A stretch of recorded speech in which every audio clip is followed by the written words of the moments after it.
Hello. It's time to talk about Romeo and Juliet Act 3. That's what you were supposed to read this week. I hope it went okay. Also, you were supposed to turn in the Monday haha translation. Make sure you do that. Okay, let's start with scene 1. In scene 1, there's really hot weather outside, and it's bothering everyone. Everyone's in a yucky mood. And Benvolio and Mercutio, Romeo's friends, are walking down the street. They're kind of teasing each other, but then they see Tybalt and some other Capulets, their enemies. Well, they start to have words, but Benvolio says, hey, we better go indoors so we don't get in trouble. The prince said don't fight. Well, then Romeo comes in. He sees everybody. And Tybalt tries to start a fight with him, because Tybalt's still mad that they crashed the party and everything. Well, it doesn't work because Romeo's in a really good mood. First of all, he just got married, secretly. And also, technically, he and Tybalt are now related, so he doesn't want to fight.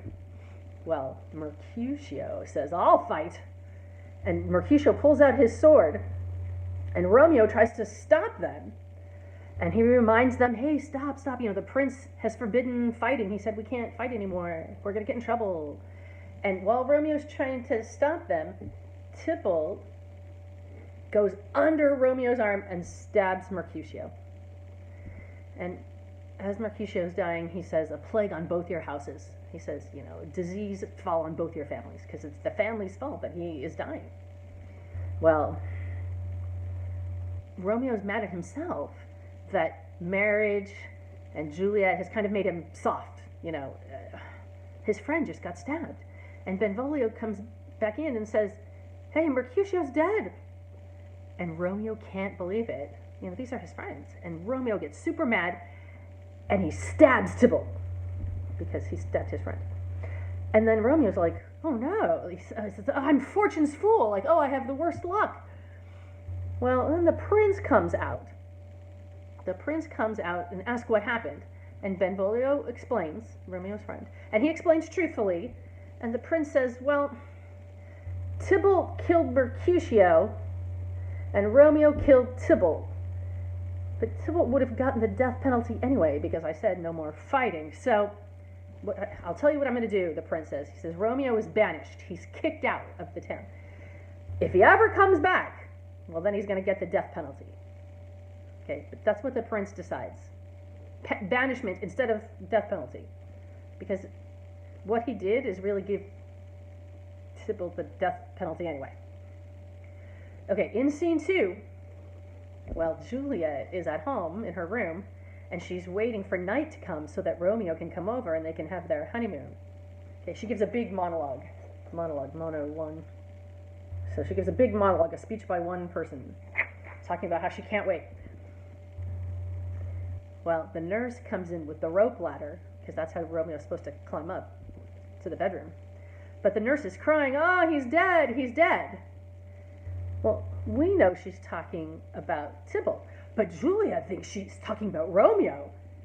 She's like, oh my goodness. And then when she finds out Romeo is banished, kicked out, she's like, oh my God, that's worse than Tybalt dying, my cousin. She says she's going to use that rope ladder to kill herself. And the nurse says, calm down, because it's her nanny, she cares for her. I'll go find Romeo for you. Okay, that's scene 2. In scene 3, the friar tells Romeo, well, you're banished. And Romeo says, that's worse than death because I can't be with Juliet. And the friar says, you should be happy. Don't be so ungrateful. The nurse comes over to the friar's cell, and she tells them that Tybalt's name is being cried by Juliet. And then she cries Romeo's name. Oh, Tybalt, oh, Romeo.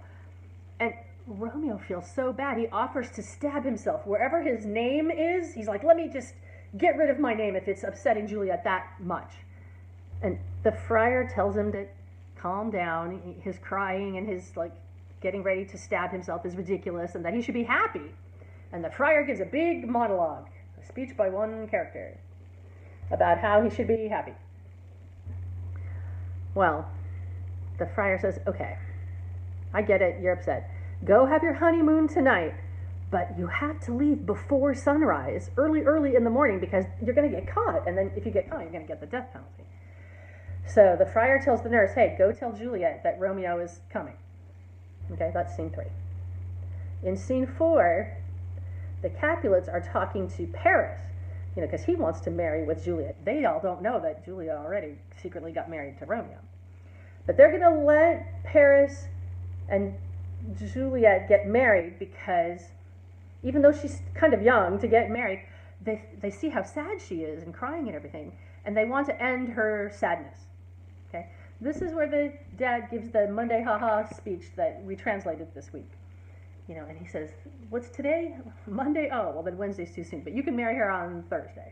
Okay? That's scene 4. Okay, scene 5. It's early in the morning. They had their honeymoon. You know what I mean? And Juliet tells Romeo to get out so that he doesn't get caught. And she cries and cries. Lady Capulet, the mother, comes in, and she thinks Juliet's crying because of Tybalt, that her cousin got killed.